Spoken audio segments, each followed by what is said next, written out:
Up next, we are going to explore how cities can use data to ensure that mobility works for everyone and not just some. Please welcome Mathilde Marengo.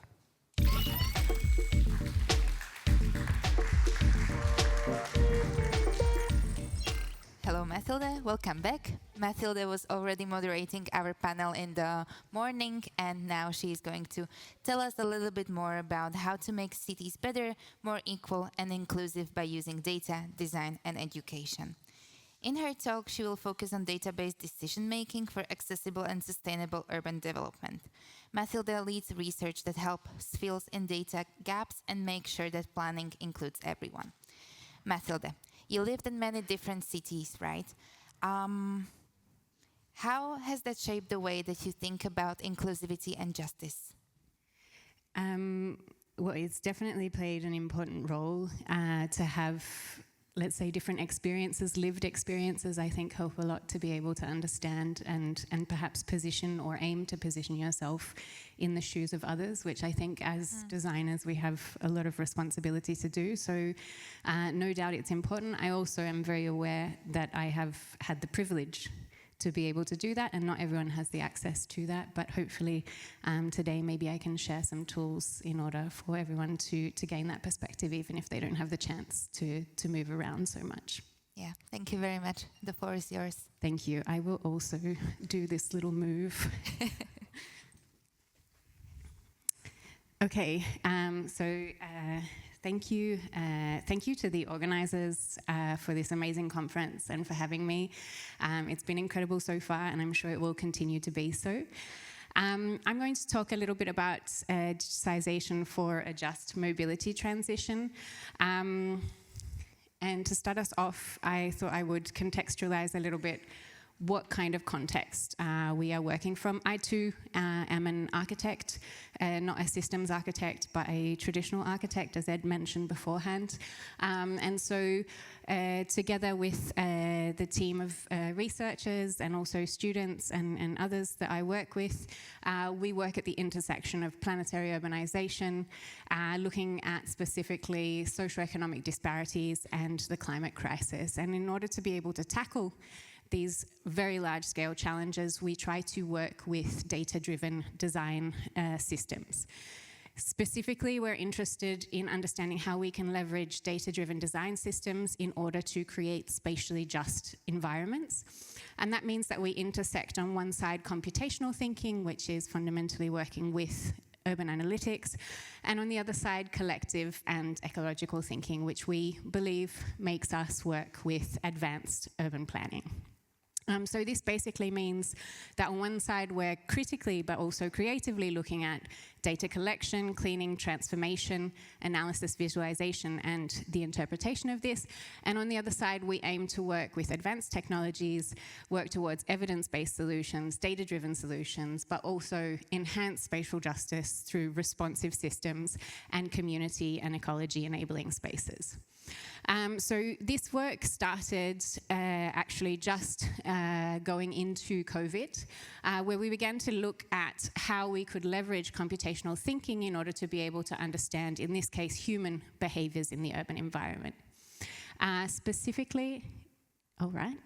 It started by alone. Specifically since, and this is work that we did in our teaching environment, specifically since we didn't have the access to public spaces, we began to work with computer vision in order to be able to analyze spaces and how people moved within these spaces and gain a better understanding of the behaviors of people within these spaces. And this gave us the opportunity to fundamentally begin to understand, yeah, okay.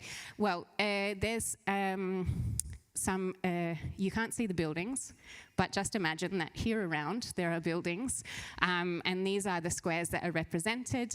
And basically here we begin to see what are the spaces, much as Ed was saying before, what are the spaces that are being intensely used, what are the spaces that are not being intensely used, and how they are specifically being used.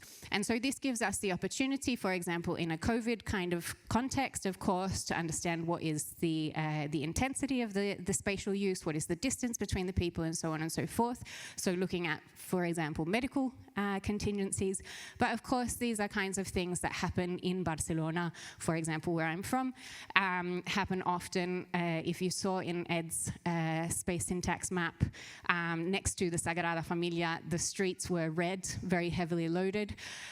Those streets are always very heavily loaded because there is a Sagrada Familia there. So we always have conditions by which spaces are particularly overloaded. So what do we do, or how can we redefine or change certain aspects of these spaces in order to better understand them? So Barcelona has a series of different spaces that are used in different ways, and we began to look into how these spaces were or could potentially be categorized between static or spaces for movement. Static spaces, movement spaces, dynamic spaces, and how the users were using these spaces differently. So a little bit trying to understand if the spaces that we design in some way are being used as we design them, and how these different elements can impact the staticity or dynamicity of the space in itself. And so we began to look at, with the students, the understanding of what is the rhythm of these different spaces. And on the right-hand side, which you can't see, we have a series of rhythm diagrams. And fundamentally, the goal was, in order to be able to in some way identify proxies that we could use through understanding the behavior of humans in these spaces, proxies that we could then translate into design actions that would then change the rhythm of these spaces. And this brings me to, at a certain point, we began to focus on spaces of mobility, the spaces that we transit through, and we began to understand that, in fact, mobility is often presented as something that is all-encompassing, but often we are designing for the one, rather than really understanding mobility as a design space for many different people with many different needs. And so we began to look into mobility justice and understanding how we could potentially leverage data-driven processes in order to foster inclusive and just mobility solutions.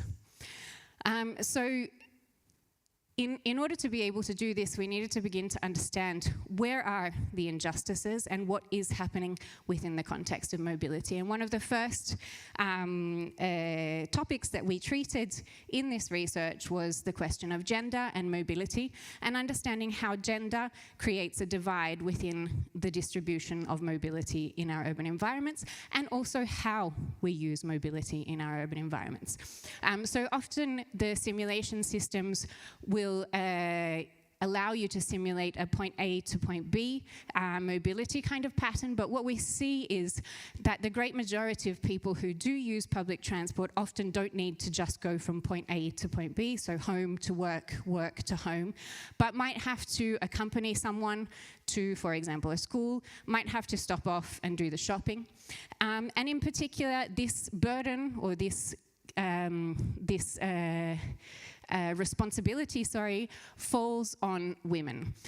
This is what we call unpaid labor, and this is, if we look in both developing countries and developed countries, has quite a large proportion that falls on women rather than men. And so there is, in some way, a gender divide in the use of public transport, and therefore we do need to begin to understand gender disaggregated data in order to be able to understand how people, specifically these different individuals, are using and engaging with public transport, and if the public transport is in fact responding to the needs of all of the people who use it, or not just some. On top of that, of course, there are many different things that might make us vulnerable. By the way, the sources to the work, some of the work that I'm showing is on the bottom right-hand side, so I invite you to look up those sources, because some of these diagrams are, of course, not mine. But one of the things that is also making people vulnerable, and particularly women or gender fluid people, is the question of different types of vulnerabilities through their public transport. So, of course, if you are using public transport during the day or during the night, the situation is different. If you are forced to use this public transport, if you have certain restricted mobility, or if you are made vulnerable by other users of the public transport. And so we begin to understand that there are lots of different layers and complexity within the people who are using mobility. In Barcelona specifically, they developed an analysis looking at the city of Barcelona, which we have on the top right. So here we have, let's say, the central part of Barcelona, but in fact, Barcelona, I think this is the point. Yeah, so this is the central, let's say, the historical center of Barcelona, the central part of Barcelona, but in fact people are coming from all around the Barcelona area into the city because they need to also access jobs and so on and so forth. And here we begin to see gender disaggregated data on the times and types of movements that people are doing. So we begin to see that women make more trips throughout the day, they need to travel in different moments of the time.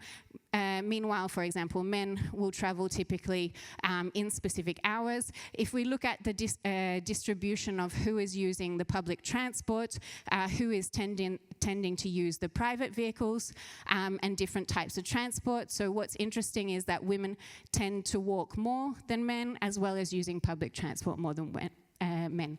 And therefore, we begin to understand that in reality, planning transport is much more complex.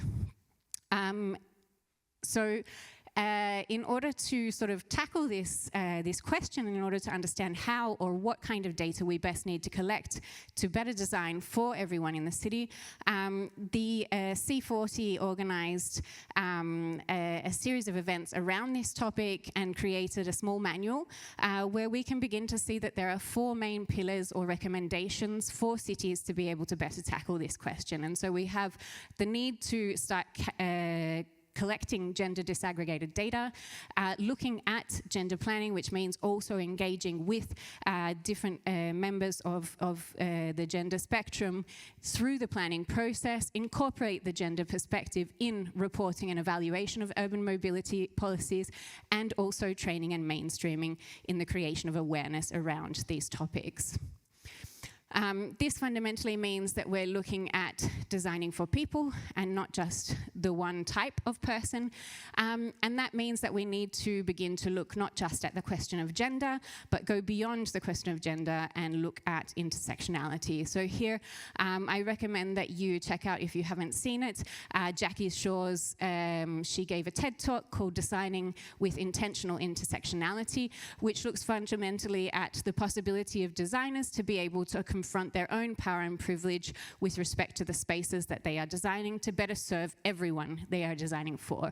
And so, as we say, there are different, as we see, there are different ranges of sensitivity, different cases that can make us more or less vulnerable in the way in which we navigate the urban environment, which might be gender, gender identity, ethnicity, national origin, race, class, age, ability, sexuality, immigration status, religion, and much more. And therefore, we really begin to understand that not all of us have access to the same sort of spaces. And so who is the standard, or what is the standard that we are designing for? This is work that has been developed by a colleague of mine and dear friend, Honorata Gredzikowska. She has a company together with some other colleagues of hers called Architektoniczki, and they are specifically working in the space of gender inclusive design. And so what they're questioning in some way is how we have been up until now potentially working with a common standard, but in reality, when we are planning spaces, of mobility, we need to really be looking at a new standard, a new understanding of different kinds of people, different ways of moving around the city. And so this means that we need to in some way understand how we can apply spatial justice as an approach to design. For those of you who are not familiar with spatial justice, I recommend that you check out the work of Edward Soja. But fundamentally, the idea is that spatial justice involves the fair and equitable distribution in space of socially valued resources and the opportunities to use them. So it's not just about accessing public transport, but it's about being able to afford it, being able to get to the public transport safely, and so on and so forth. And so in some way, we're working with the difference between equality and equity, where in equality, everyone has a bicycle, but in equity, everyone has a bicycle that they can actually use. And so if we go back to the question of spatial justice and data analytics, what are the pain points in the spaces of generation of bias, for example? So we know that we have, when working with data, we collect, we analyze, we collect, we clean, we visualize, we analyze, we transform the data, and then we interpret and use it to make decisions. And so on one side, we want to look at what is the data that we have available, what is the data that we can readily access. On the other side, we want to look at what is the bias within the data that already exists, but also within the way in which we clean the data. So what bias are we imposing on the data? We want to make sure that we're collecting complete data, so from gender disaggregated to everything more. In the terms of data analysis, we want to work with all people. We want to understand the specific needs of everyone and make sure that we are embedding that into our decision-making process, and therefore understanding the vulnerabilities and foreseeing any that might emerge through our process. And as I was saying before in the panel earlier this morning, data or visualizing data is not just about making something seeing something, but it is also about making patterns or things be seen. So it's not just about you being able to see something, but it's also about you being seen. And sometimes this can make people more or less vulnerable. So I'm going to take you through a couple of examples of work that we have been developing with our students and researchers that is oriented to understanding how we can design with data for a just mobility transition. Of course, movement is inherently political, and we want the possibility for people to be able to move in the built environment to be fair, accessible, sustainable, and equitable. Here in the background, we have a map of Melbourne, which looks at the unsafe areas of Melbourne, the different types of incidences, and specifically a gender geography emerges. So we understand that to a certain extent, time is very different for everyone. Time, distance, and the relationship between these two things is very different for everyone when navigating in the city. And this can depend in some way on the spaces that you might interact with. So what is the map of the city that you need to access, whether it is a near map, a far map. And also the kinds of spaces that you access in different moments. So what are the things that you need to access immediately, and what are the things that are perhaps leisure or secondary access points? And all of this can be determined or, let's say, made more or less fragile by the time of day, the time of year, or the time of your life.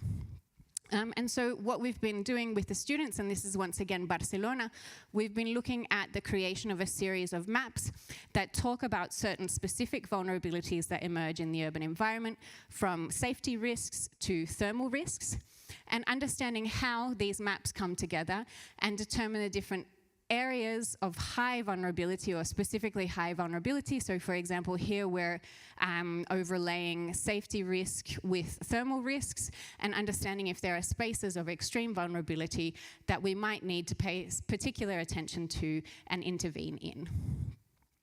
To this end, we have recently won a competition that was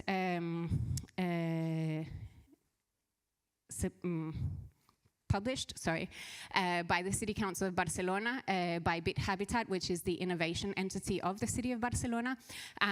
It was for a climate shelter, and our climate shelter is called Ombra Viva, which means living shadows.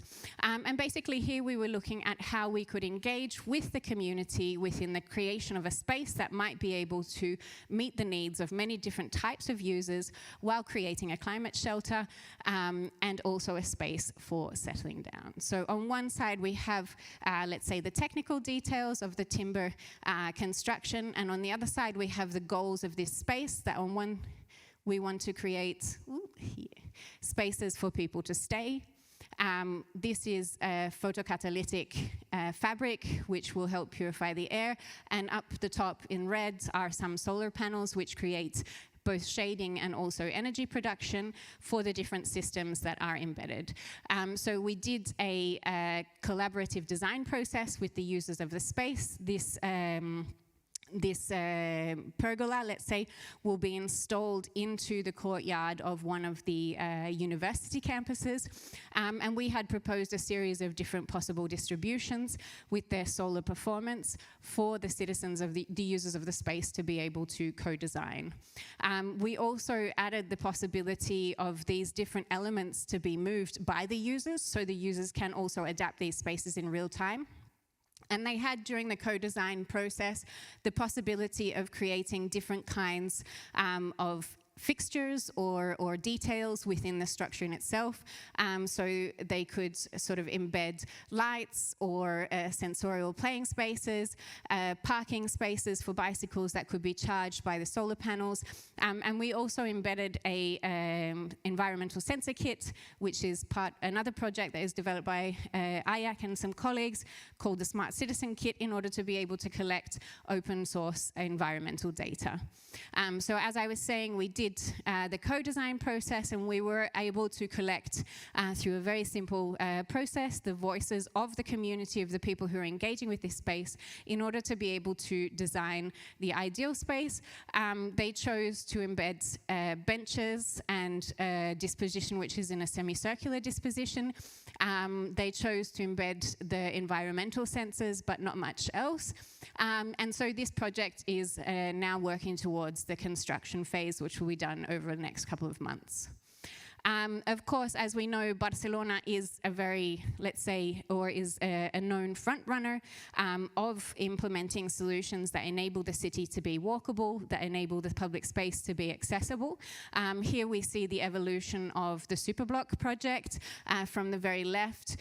This was the initial implementation within the 22 at district, where they implemented the first Superblock spaces. We, together with other architecture and design schools, were invited in Barcelona to occupy the space and create scenarios through very tactical urbanism in order to be able to imagine what could be the future of this newly found public space. In the middle, you can see the middle phase, where the tactical urbanism has already become a little bit more structured and implemented by the city council. And on the right-hand side, we see Conseil de Cent, which is also quite a contested project, but nonetheless the implementation of the fully walkable spaces in the urban environment.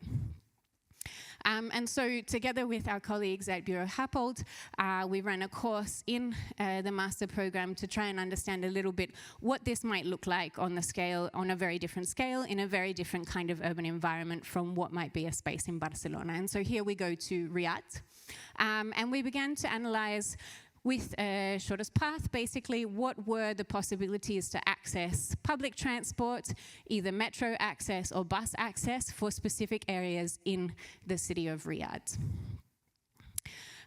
Here, again, the shortest path analysis, and so understanding what are the areas that are feeding into the different public and private transport spaces, but also what are the different functionalities that are distributed within these neighborhoods and that people might be able to or might want to access.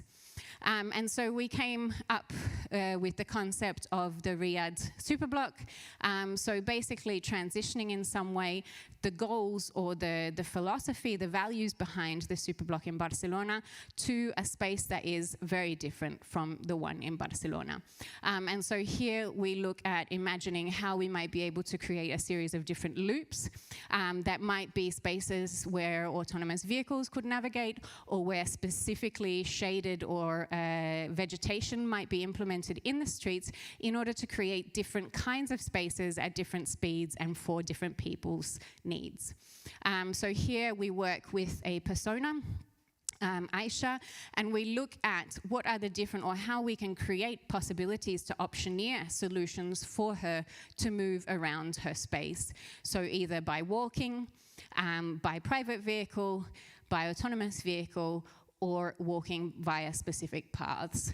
And fundamentally, with or leveraging a series of different computational design tools, we have the possibility to create these conditions where we begin to create ways in which we can move through the space, not just walking, public transport, or with a private vehicle, but beginning to understand what are the different qualities of the spaces, and therefore choose paths, perhaps the more shaded path, perhaps a path that avoids certain typologies of roads, and that can help people to better navigate the space according to their specific and personal needs. And just to close up, we also work in a lot of different places around the world. This is an example that we were working in a neighborhood in the city of Medellin. Within these neighborhoods, specifically, we were working with caregivers and trying to understand what are the risks and what are the challenges that these caregivers are facing within these spaces. And so through a series of surveys that were already conducted by the city of Medellin, but also surveys that we managed to conduct through a series of community groups, we began to understand the needs of these more vulnerable populations. So as we were saying before, there is, of course, this kind of A to B movement patterns, but in reality, through the persona of Manuela, we begin to understand that she doesn't need to go from point A to B and back, but she needs to pick up a child who then she takes to school, then she needs to do other errands, and then might need to go back to the school to pick up the child to take them home. So what are the difficulties that Manuela in some way is running into?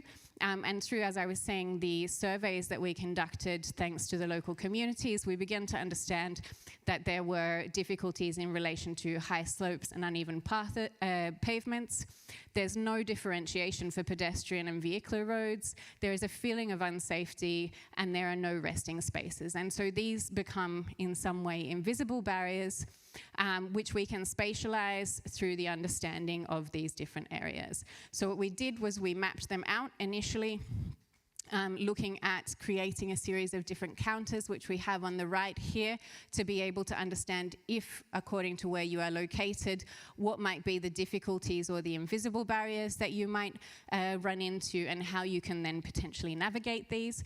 And in order to better understand what is the trajectory, what are the needs of our Manuela. So here we begin to see already the difference between Manuela with no children, Manuela who has picked up the first child, and what is the reality of her navigating these spaces with not just alone, but accompanied, so completing her unpaid labor. Basically, we have the opportunity or the possibility to then identify some of the challenges that she might encounter along the path that she specifically takes, and how these then relate to the topics that we came in touch with before. And so in this case, the students, together with the local community, developed Nana del Barrio. Nana is a babysitter in Spanish. And Nana del Barrio is a WhatsApp bot. A lot of people in Latin America communicate through WhatsApp, so it's an accessible platform to many people. It's a platform that people are already using.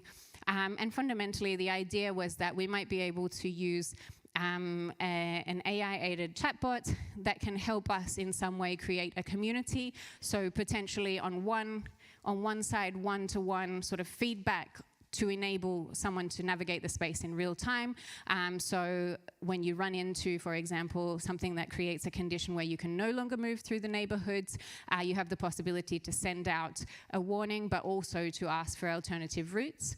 And here we see, in some way, the idea of the community, so the possibility that the people in Loma Hermosa, which is this neighborhood that we were working in, might be able to then collectively put together a series of understanding of spaces that are not meeting the community's needs, understanding why, and potentially coming together, proposing solutions for the redesign of these spaces. So we continue to work on these topics.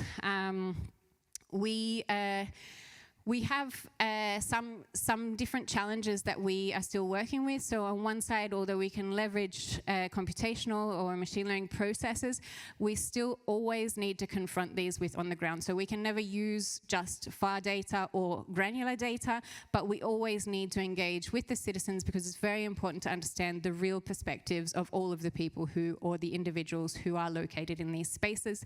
They have knowledge that comes from the experience that we were saying before. And this is something that is very important to understand. There are also certain questions of intersectionality that cannot necessarily be quantified, and when we work with data in some way, we are always quantifying. It's not always easy to translate qualitative aspects into data. And then we recognize that there is a huge lack of data, especially for vulnerable groups, and that may be a decision to not want to share because it might make them more vulnerable, but also there is a need in some way to collect data that is gender disaggregated, that looks from different perspectives, and also unpack or uncover, debunk the biases that are already embedded in the data and make sure that we don't add more. And so in that sense, we strive to use computation as a way of thinking, so as a platform to develop processes, but also to critically think and act about the way in which we design spaces. So this capacity to work with feedback loops, to rethink the things that we are iterating, and also communities, because we want to be able to embed the complexity, the intersectionality, but also the understanding of the aspirations of these communities within the processes that we develop. So we're looking at the possibility of creating spatially just urban environments, and in order to be able to do that, we really need to understand the needs of everyone. And with that, I would like to thank you. I'm actually transitioning. This is my last month working full-time at IAC. I will continue to teach there and do some research projects there. So if you want to contact me through the IAC email, it's one on the left. And I will be going back into architectural practice and research and development from the 1st of October. So if you would like, you can also contact me through my external reference email on the right.